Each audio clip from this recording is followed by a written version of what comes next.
اور اگر ہم اس رسول کو فرشتہ بناتے تو ہم اسے بھی مرد ہی کی صورت میں بناتے، اور ہم انہیں اسی شبے میں ڈال دیتے جس شبے میں وہ اب پڑے ہوئے ہیں۔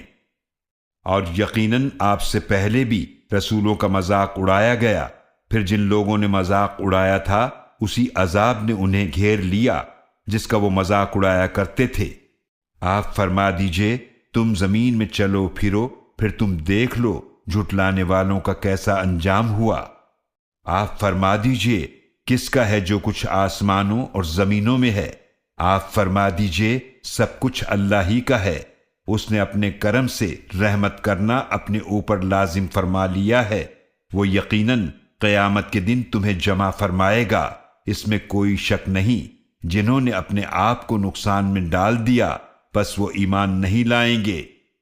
اور رات اور دن میں جو مخلوق بستی ہے سب اسی کی ہے، اور وہ خوب سننے والا خوب جاننے والا ہے۔ آپ صلی اللہ علیہ وآلہ وسلم فرما دیجئے کیا میں اللہ کو چھوڑ کر کسی اور کو کارساز معبود بناؤں؟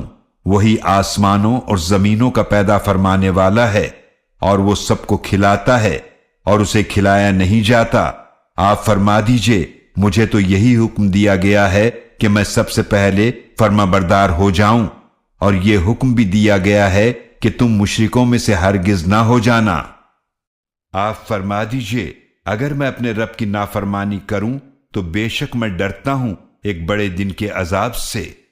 اس دن جس شخص سے عذاب ہٹا دیا گیا تو یقیناً اس پر اللہ نے رحم فرمایا، اور یہی کھلی کامیابی ہے۔ اور اگر اللہ تمہیں کوئی تکلیف پہنچائے تو اس کے سوا اس تکلیف کو دور کرنے والا کوئی نہیں، اور اگر اللہ تمہیں کوئی بھلائی پہنچائے تو وہ ہر چیز پر بڑی قدرت رکھنے والا ہے، اور وہی اپنے بندوں پر غالب ہے، اور وہ بڑی حکمت والا بڑا باخبر ہے۔